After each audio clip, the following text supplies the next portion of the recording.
Let me tell you about Marisa.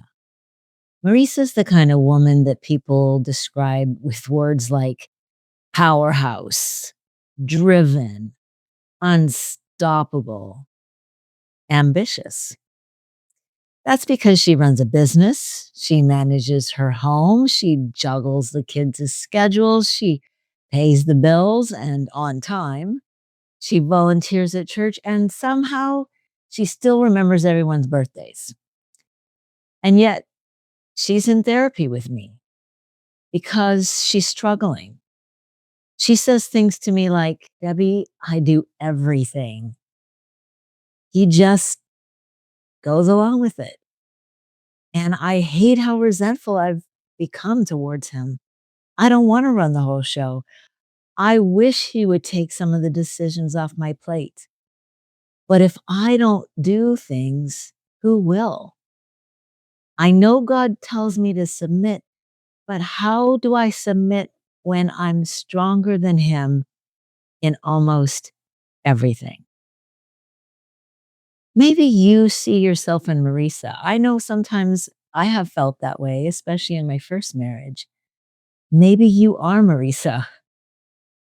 Today I want to unpack this tension we don't talk about enough.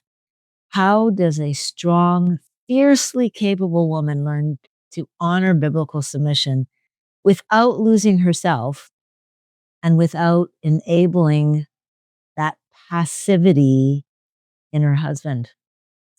Welcome back to another episode of High Ticket Woman. I'm Debbie Cottle, therapist, coach, and straight talker when it comes to telling you exactly what you need to do in your marriage. Have you ever noticed that in so many marriages today, the woman is often the planner, the decision maker, the doer, while the husband, he just sort of drifts? I'm not saying he's abusive or malicious in any way, just passive. And for that strong, capable woman, the one who's fully capable of handling life on her own, this dynamic can create a lot of tension that nobody's really talking about. And yet I see this so much of the time when I work with couples. If the title of this episode made you uncomfortable in any way, good. It should, because submission is one of the most misunderstood, misused, and misrepresented topics in Christian marriage. It's not about silencing your gifts. It's not about pretending to be less capable than you are. I think sometimes women, we feel like we need to do that to make our husbands feel more like they are leaders. But that doesn't actually work.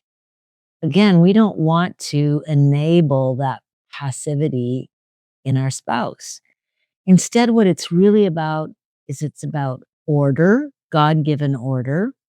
It's about trust, and it's about choosing partnership over the power struggles that often are what I end up seeing. So let's be real. The reality is that many of us as women in this modern age, we've grown up seeing inconsistency in male leadership. Would you agree? Maybe your father was absent. Maybe he was physically present, but he was emotionally checked out. Maybe mom was the glue that held the family together.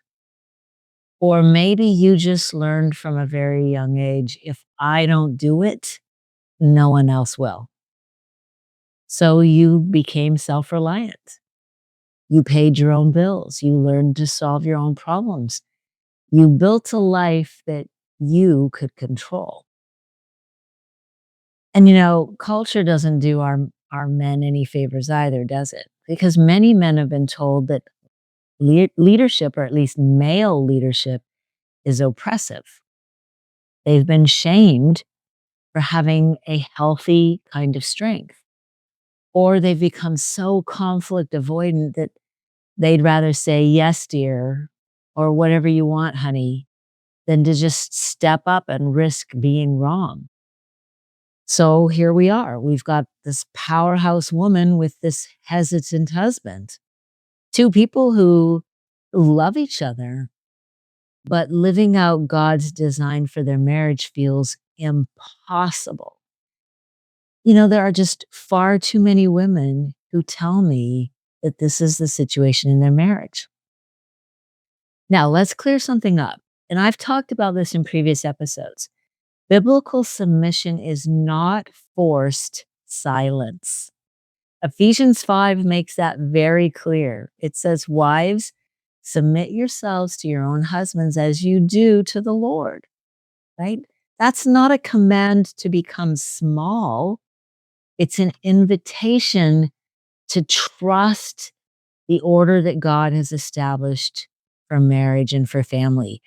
But hear this, submission is voluntary. It's a voluntary alignment.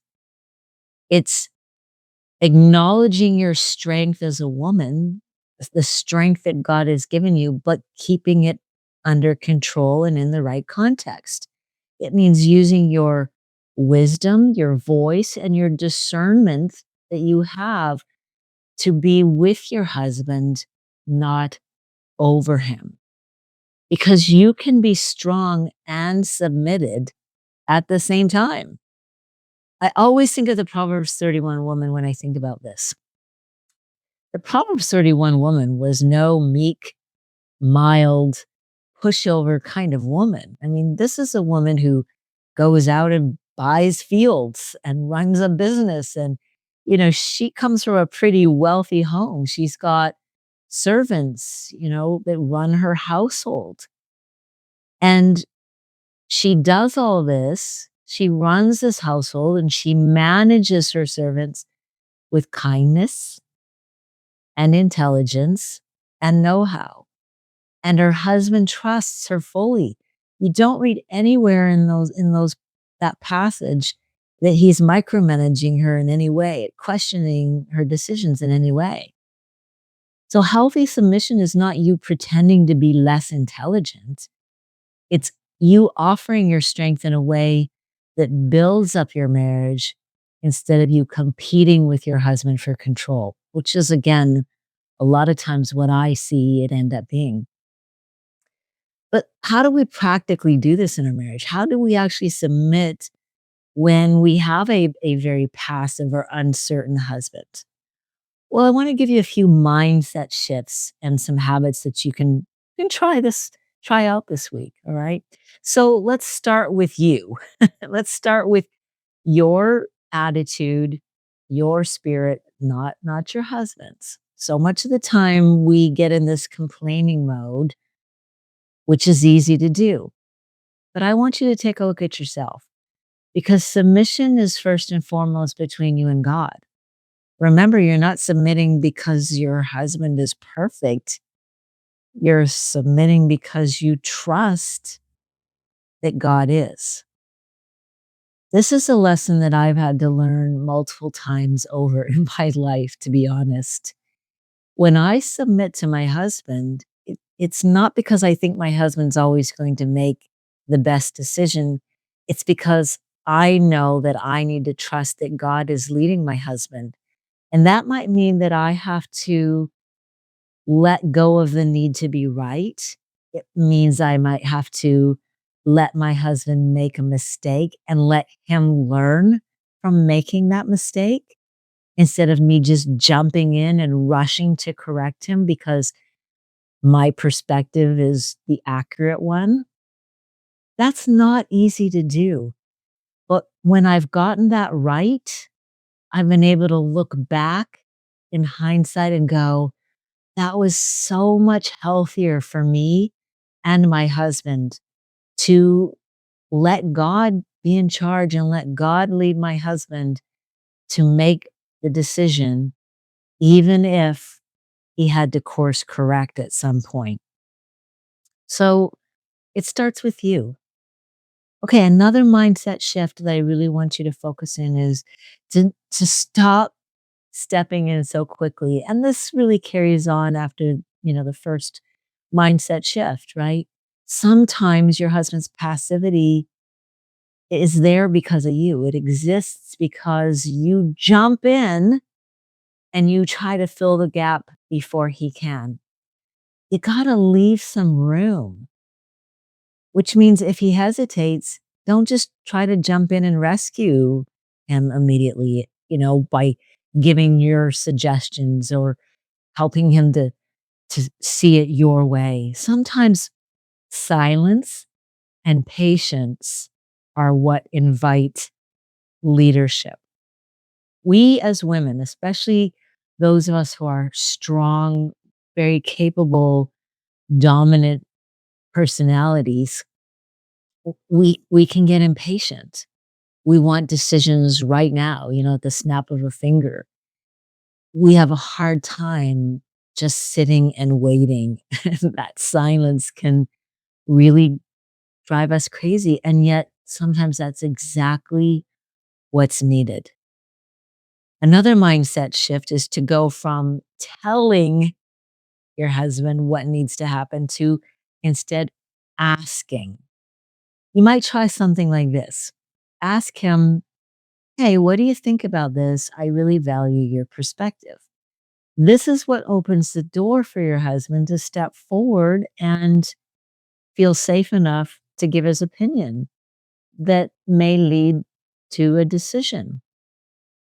If you jump in and say, "We need to do this," or "We need to do that," or "I've already arranged for this to happen," you can't then turn around and complain that your husband isn't making enough decisions. If you're assuming that the decisions have to be made by you, and so then you then make those decisions, you've robbed your husband of any opportunity to step up and learn how to do that. And we're talking about small decisions. If trust has to be built, if you have to be able to build some trust in your husband's ability to make decisions, then start with small ones. Where do you want to go out to eat? And let him make the decision. What do you want to do this weekend? And let him make the decision. What bill do you want to pay first? How do you want to handle the finances this month? Small decisions where you can build trust in his decision-making skills, and he can build trust in his own decision-making skills. Because often a passive man has lost that ability and he's defaulted to you just taking charge. The next mindset shift is let go of needing to micromanage and praise any initiative that he takes to lead. That means you have to resist the urge to critique how he leads, right? If he makes a decision that you don't like, you gotta keep your mouth shut. And, I do this in my marriage with Jeff. I encourage him a lot to make make decisions that I really don't wanna have to make for us. If he says, "Hey, what hotel do you wanna stay in?" Because we're going on vacation and planning a trip, I tell him, "You decide. I don't need to know, you don't need to send me links to different hotels or Airbnbs. Just take that decision off my plate. Please make it." But then I have to follow through and I have to honor that. So if he books us somewhere that I think was too expensive, because that's usually it's never gonna be that I don't like the place he books. I'm gonna love it. I'm just gonna wonder, how did we pay for this?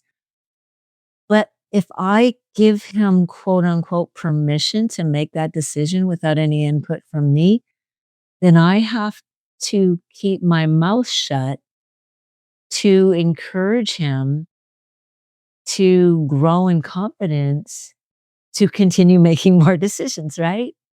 If I criticize that, I kill all of that effort. I don't wanna do that.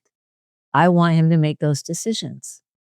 That's that's stress I don't need on my plate. Another thing that's really, really important for strong women is to stay connected to community. There are a lot of strong women who feel alone in this problem, but you're not.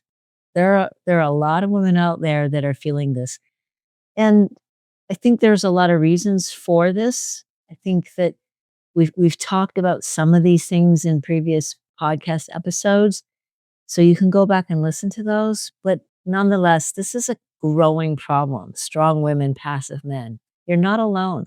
So find connection, but do it in a godly way. You don't need a community of women who just sit around and bash their husbands. That's not going to be helpful for you. What you do need are women who are trying to live out God's intention in their marriage without being swallowed up by their marriage or being diminished in any way. And finally, it may be time for you to seek some counseling or coaching on this issue. If there are deeply ingrained patterns in your marriage, you're feeling really stuck in this, it may be that some of these dynamics are coming from deeper wounds or deeper trust issues than a podcast episode is going to help, right? So finding a really good Christian therapist or coach can help you unpack that. Look, if you're a high capacity, highly capable woman, ambitious, driven, and capable, remember your strength is not the problem. Your strength is a gift from God. God doesn't want or need you to bury that strength. He does want you to handle it properly, to steward it properly, again, within the order that He created. A healthy marriage is not two people fighting for dominance, it's two people both learning to submit. Because it also says in Ephesians 5, submit to each other. We submit to God and we submit to each other. There's an order that God has designed. So, as always, thank you for taking time out of your busy day to join me. That's it for today. But hey, if this resonates with you and you know that you and your husband need help realigning your biblical roles, your expectations, and your emotional connection, why not try my Marriage in Bloom program? It's a 6-month marriage intensive that was designed specifically for these issues. And hey, if you want more unfiltered conversations just like this one, keep tuning in right here to the High Ticket Woman podcast. Until next time, please keep showing up, keep staying curious, and remember, healing is always possible. You don't have to be perfect, you just have to be teachable. I'll see you next week.